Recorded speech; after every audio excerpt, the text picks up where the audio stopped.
All right, subbing in for the one and only Carter Elliott is Brian Ralph. He checks CBB's own and resident Sleepers podcast Sunbelt expert, I just Hey, discovered. So apparently you're well familiar with this Georgia Southern team who is now 0-7 on the season.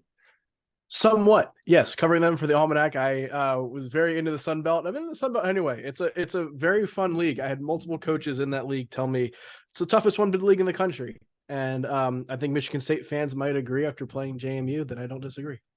Yeah, I may or may not own a shirt that says Fun Belt on it, so I'm not disputing that.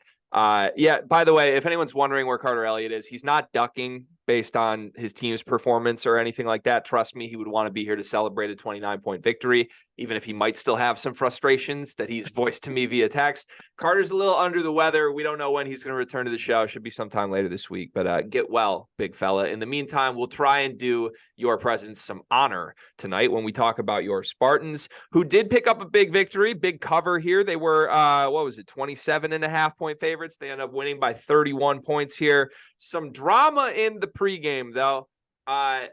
Ultimately, what happened is Mady Sissoko re-entered the starting lineup for Carson Cooper. More dramatically, though, A.J. Hoggard moves to the bench. Trey Holloman moves into the starting lineup.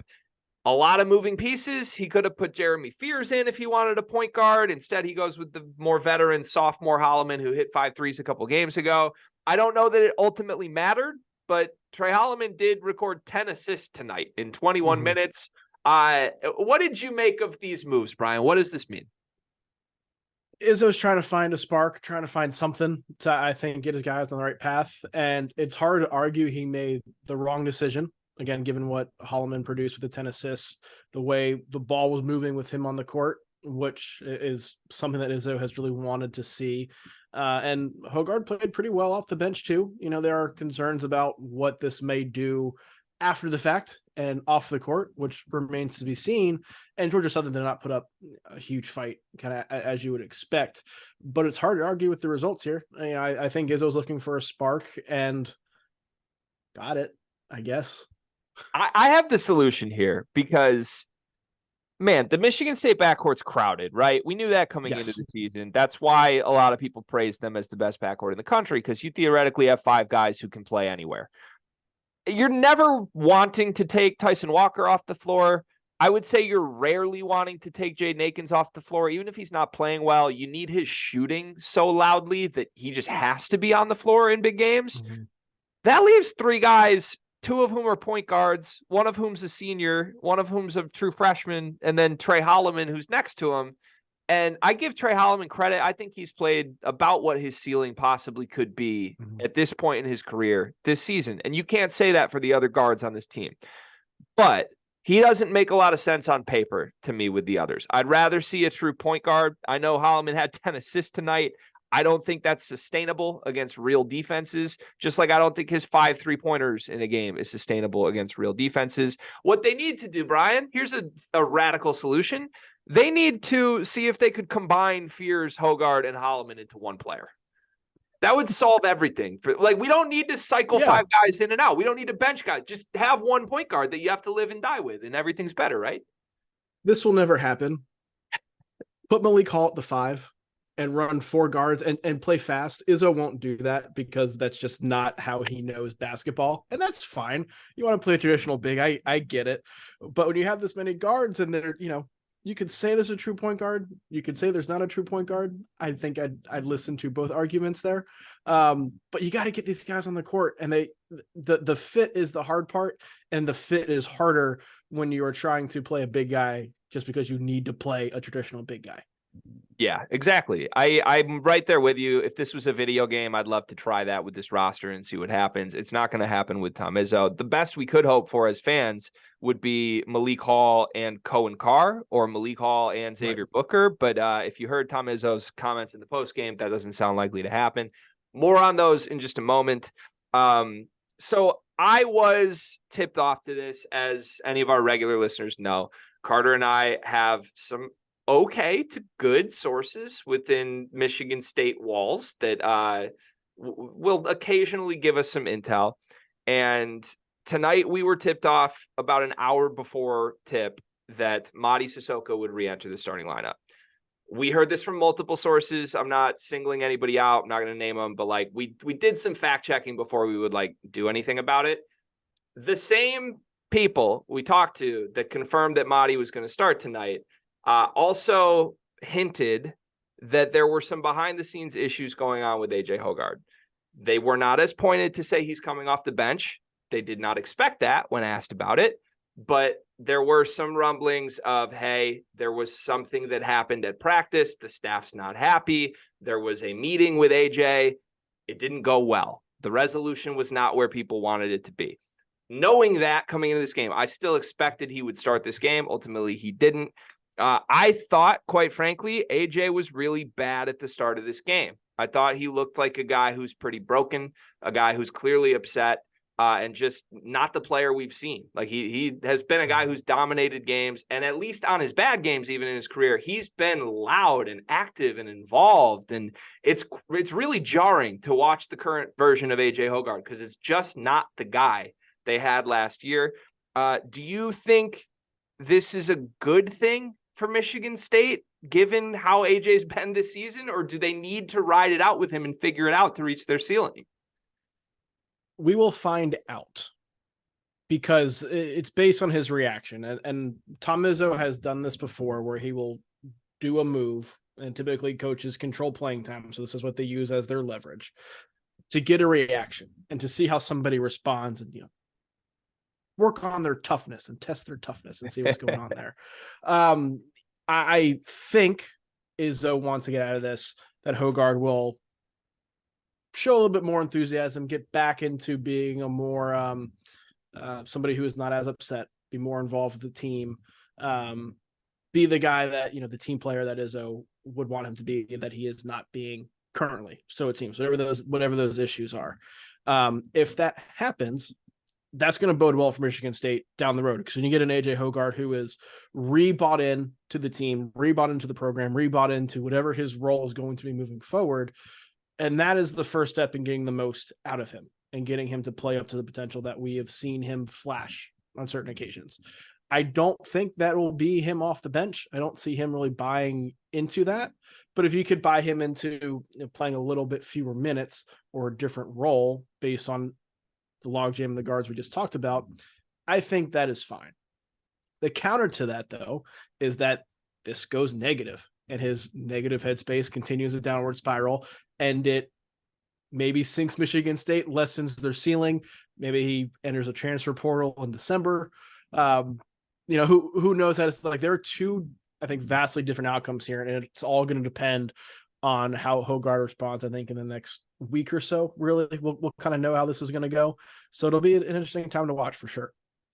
Yeah, I'm going to say something nice about Tom Izzo that's going to buy me the ability to say something not so nice later in the segment. Okay. I trust him to figure this out.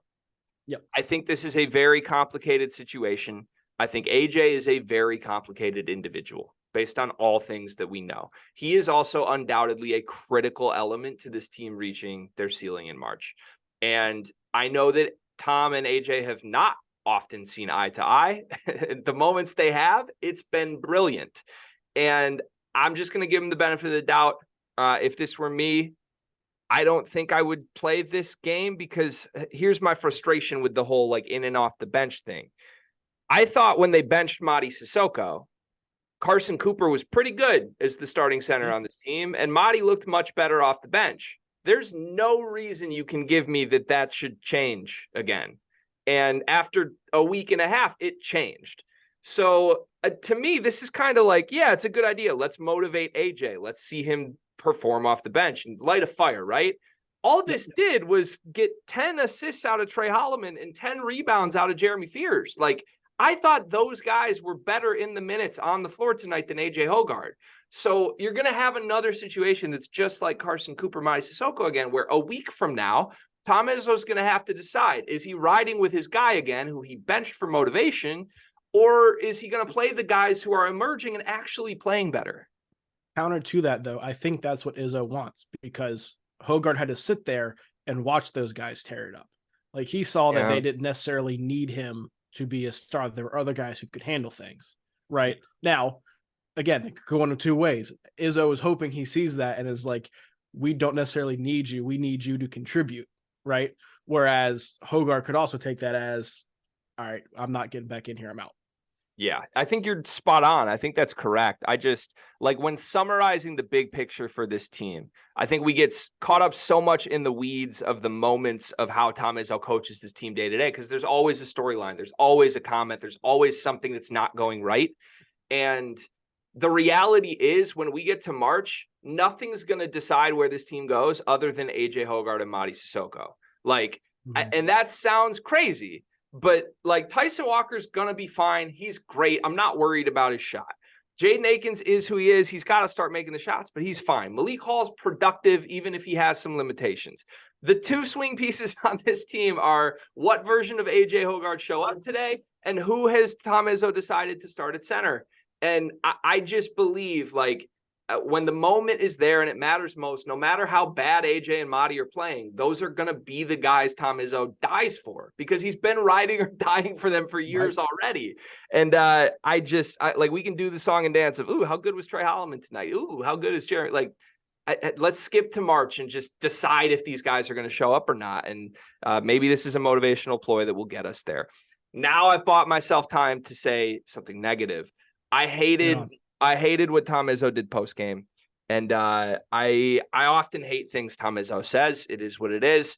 I'm not his biggest fan. Nobody knows, or everybody knows that. But I've tried to give the guy the benefit of the doubt, and a lot of times he says a lot of honest, open things. It's good for the sport. Tonight he hit the podium, and the quote that was tweeted from Chris Solari, who's a Michigan State reporter, is I don't have it directly in front of me, but it was, "The freshmen aren't ready." That was the quote. He said there's going to be changes to this rotation. The freshmen aren't ready.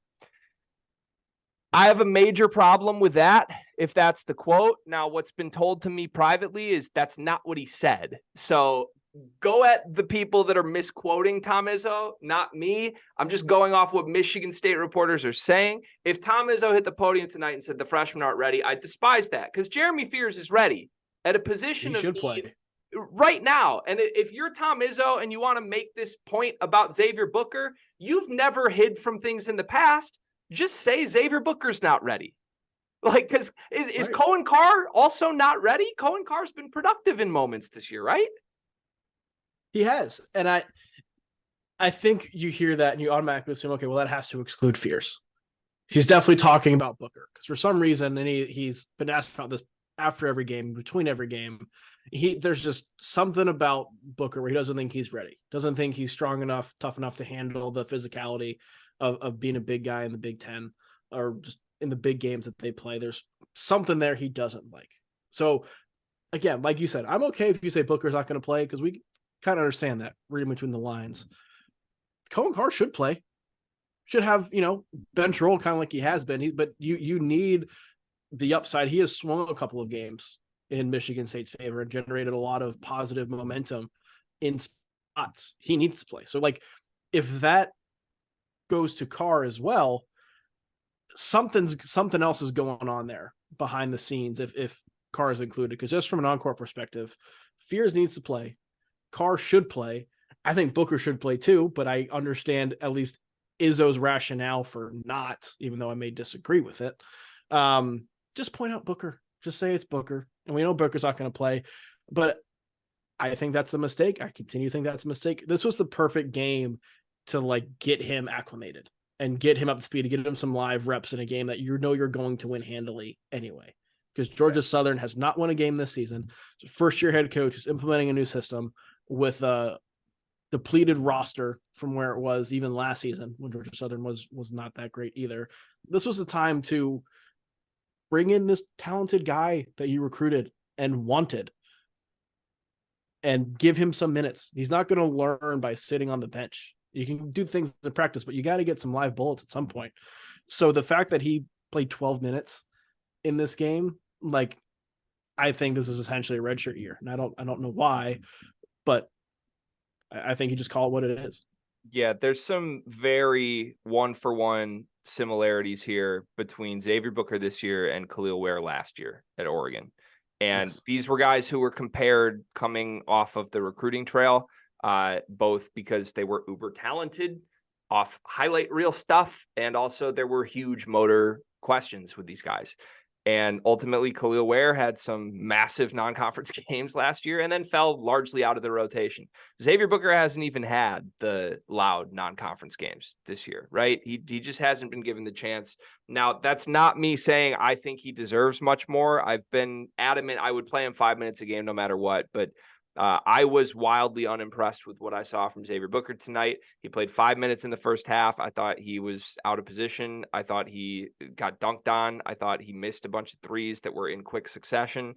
And then he doesn't play. I think Izzo saw what I saw. He doesn't play the first 10 minutes of the second half in a 30-point blowout. You bring him back in late with the walk-ons. He had Cohen Carr and Xavier Booker with Barry Sanders' son and Steven Izzo, who's still looking for that first bucket of his career, by the way. And the scary part was Xavier Booker looked out of place with the walk-ons. Like he was not dominating the walk-ons in this game. He was giving up offensive rebounds and fouled twice in the final 3 minutes against walk-ons. So I'm not here to advocate for more Xavier Booker minutes anymore, but I am here to say, like, and look, maybe he's trying to protect Xavier. Maybe he thinks like, oh, if I say the freshman instead of Xavier Booker, that doesn't single a guy out. But at we this know who point, you're talking about. Yeah, just trust Jeremy Fears, man. Like, don't put anything negative in Jeremy Fears' mind right now. The kid looks great. I thought he had the best game of his young career. Right now, he needs more minutes. All right, the final thing I have from a Michigan State perspective, Jaden Akins and Tyson Walker both shot 1 for 4 from 3 tonight. Jaden Akins was 1 for 2 from the free throw line. Tyson Walker didn't even get there. These guys are not making shots that they made last season. And we've talked at length about the spacing issues on this team. I think these guys are getting harder looks than they've gotten in their careers because there is nobody else that opposing defenses respect. With that said, tonight they missed wide open threes. Both of them did. And then I thought they started passing up open three opportunities to kind of dribble into nothingness. How concerned should the Spartan fans be specifically with Akins and Walker and their jump shots right now? I think on a scale 1 to 10, it's probably a 6 or 7. I am still of the mindset that the dam is going to break at some point. They and Michigan State as a whole are largely better shooters than they have shown. I think at this point, safe to say they're not as good as they were last year, right? The team that was third in the country in 3-point shooting, this team is not going to be top 10 in 3-point shooting again this year because of the spacing issues and because the lack of spacing, I think, has disjointed the offense some. It has not flowed as well as it did last season, in my mind, at least. And part of the stuff with the backcourt trying to break new guys in is part of that. It might by the end of the season. But the end result of that is you're getting some more difficult shots. And then the open shots you do get, which there have been a number tonight and even early on in the season too. Against James Madison, there were a lot. Against Duke, there was a lot. And they just missed them. They're out of rhythm. You know, you're relying on essentially 1 or 2 open looks to get you going. You miss those, and then, okay, well, I don't get another open look for a while here, and I'm out of rhythm. I'm a little cold. And it snowballs on itself. And now we're at a point, basically a month into the season, where anytime we talk about Michigan State, talk about any one of their players, you talk about their poor shooting. It's in their heads. It's in their heads. And it was, I think, the Champions Classic was the first time I noticed guys being a little tentative, team wide, right? Whereas I have an open three and there's a split second to think about, am I going to shoot this or not? There will be a point. I have to believe there is a point. Guys are too good, particularly Akins and Walker, are too good where the dam is going to break at some point. And the team makes like 25 threes in a game. Akins, Walker combined, they each make 5. And then it kind of eliminates the mental block and it goes from there. And they're still somewhat limited compared to last season because of the spacing issues and the harder looks. But they are getting open shots. And they got a lot of them tonight that they missed. They've gotten a decent amount throughout the course of the season that they've missed. But guys have been out of rhythm, have been cold because things are a little bit more disjointed. It'll break at some point. The longer it goes without breaking, the more and more concerned I am. But I'm still holding serve of we'll figure it out. We'll figure it out. It's not totally broken. I'm with you. I'm saying the same thing specific to those two. If you ask me about the guys that aren't Jaden Akins, Tyson Walker, 10 out of 10 red flag. This is broken, and I don't think it's getting fixed. And I don't think that's hyperbole anymore. I think you could, like 2 weeks ago, I think I was saying the same thing, and it was fair to criticize, like, it's too early, give it time. It's not too early anymore. We're a month into the season, and guys that are not named Jaden Akins and Tyson Walker in this game shot 2 for 7 from 3, and then Davis Smith and Steven Izzo went 1 for 3 late, but we don't count those, right? There's not even attempts from the other guys. Like, if Malik Hall is going to shoot 1 3-pointer and Trey Holloman's going to be the only legitimate threat from 3, he went 1 for 3 tonight. And then Xavier Booker, who your own coach is saying isn't going to play anymore, was 1 for 3 tonight. Like, they just don't have even attempts, guys. So that puts all pressure back on those two. And I think you're right. I think there's a little bit of like a yips vibe to this now, where I think Tyson and Jaden feel so much of that burden coming onto them. They know they need to be guys that make 3 threes a game and shoot 7, 8 of them. And I thought they both missed their first wide open one today and then got really tentative. And that's okay against Georgia Southern. I don't think it's okay against better teams. Randolph Childress brought this up at the Champions Classic, and it was kind of early then, where he brought up Michigan State as being this year's UNC, a team that was overhyped and then faltered off. And, UNC obviously missed a tournament, the quickest to go from number 1 to unranked ever. I don't think Michigan State's going to experience that drop off, but I do think Michigan State is experiencing the same thing that UNC had when they lost Brady Manick, right? Because Brady Manick spaced the floor was the biggest key to that national championship game run that they had in the 2022 tournament. The spacing that he provided opened up the lanes for Caleb Love to drive and make some of the wild shots that he makes. Opened up the lane for Armando Bacot, who has not looked the same really since then. Opened up for RJ Davis. He was gone. You brought in Pete Nance, who can hit a 3, but is not the threat that Brady Manick was. And we saw UNC's offense crater because they didn't have the spacing. It was one guy. It was stretch big, but it eliminated the spacing and made things more difficult for everybody else. Michigan State loses Hauser, eliminates the spacing for everybody else because there are not the options to replace him, and the spacing is a mess. So I really like it from that standpoint, and Michigan State's got to figure some things out, because Walker, I think, can make whatever shot he wants to make late in games. But yeah, you're counting on 2 to 3 guys to carry your perimeter scoring, and that's not enough. Even if they make 40% of their shots, that's not enough to help with the spacing. Yeah, that was absolutely fascinating point on Brady Manick. This is exactly why we wanted to work with the heat check guys, to just pull that out of nowhere in a moment like this. And to back it up with the specific numbers, Brady Manick, North Carolina, the team that went to the championship game, was 60th in the country, 36% from 3 in 2022. 2023, same team, removed Brady Manick, fell all the way down to 322nd in the country, 31% from 3. At this point, a month into the season, I think it's very fair to speculate that something like that will be the net result for this Michigan State team, which is scary. They got a week off until they host. Do they host? I don't know if it's at home or away. They play the Wisconsin Badgers next Tuesday. So good luck, Michigan State. You got a week to get right. Xavier Booker's got a week to earn his spot back in the rotation, and Carter Elliott has a week to get healthy because Lord knows Spartan fans need him on these recaps. If you want to see all our previews and recaps, go to the Sleepers Media YouTube channel, where we will be here every single Michigan State game this season.